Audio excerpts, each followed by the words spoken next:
11واں یہ ہے کہ قرآن مجید میں اللہ تعالیٰ نے ایک روزے کا فدیہ ایک مسکین کا 2 وقت کا کھانا مقرر کیا ہے۔ ہر روزے دار اپنے معیار اور مالی استطاعت کے مطابق فدیہ ادا کرے۔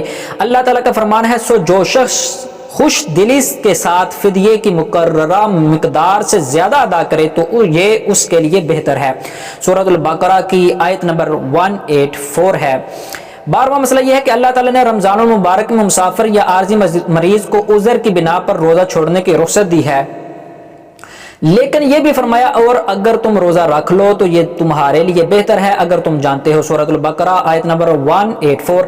حدیث پاک ہے، حضرت حمزہ بن عمر اسلمی نے بارگاہ رسالت میں عرض کی، میں سفر میں روزہ رکھتا ہوں، اور وہ کثرت سے روزہ رکھنے والے تھے۔ آپ صلی اللہ تعالی وسلم نے فرمایا، تمہیں اختیار ہے، چاہے تو رکھ لو، روزہ رکھو، اور چاہے تو چھوڑ دو، یعنی چاہو تو روزہ چھوڑ دو، چاہے تو رکھ لو۔ بخاری شریف کی 1943 حدیث نمبر ہے۔ مسافر یا عارضی مریض فدیہ دے کر روزے کی فرضیت سے عہدہ برآ نہیں ہوں گے، بلکہ انہیں رمضان المبارک کے بعد صحت یاب ہونے پر عذر کی بنا پر چھوٹے ہوئے روزوں کی قضا کرنا لازم ہوگی۔ 13واں جو مسئلہ ہے وہ یہ ہے کہ روزہ رکھنے کی صورت میں حاملہ یا دودھ پلانے والی عورت کی اپنی یا بچے کی صحت کے بگڑنے کا ظن غالب ہو تو وہ رمضان کا روزہ چھوڑ سکتی ہے، لیکن اس کی تلافی فدیے سے نہیں ہوگی بلکہ بعد میں قضا روزے رکھنا ہوں گے۔ اس طرح ایام مخصوص کے دوران عورت روزہ نہیں رکھ سکتی۔ ایام ختم ہونے پر غسل واجب کر کے پاک ہو جائے اور روزے رکھے۔ جتنے دنوں کے روزے چھوٹ گئے ہوں گے ان کی تلافی فدیے سے نہیں ہوگی بلکہ بعد میں اتنے دنوں کی قضا روزے رکھنا ہوں گے۔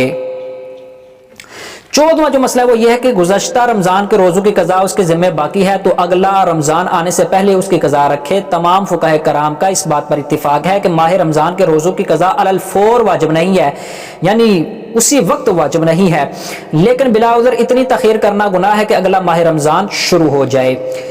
رسول اللہ صلی اللہ تعالی علیہ وسلم نے فرمایا، جس نے رمضان کا مہینہ پایا اور اس پر گزشتہ رمضان کے روزوں کی قضا باقی ہے، اس رمضان کے روزے قبول نہیں ہوں گے، اور جس نے نفلی روزے رکھے جبکہ اس پر رمضان کے روزوں کی قضا باقی تھی، اس کے نفلی روزے قبول نہیں ہوں گے حتیٰ کہ وہ قضا روزے رکھ لے۔ مسند احمد کی حدیث نمبر 8621 ہے۔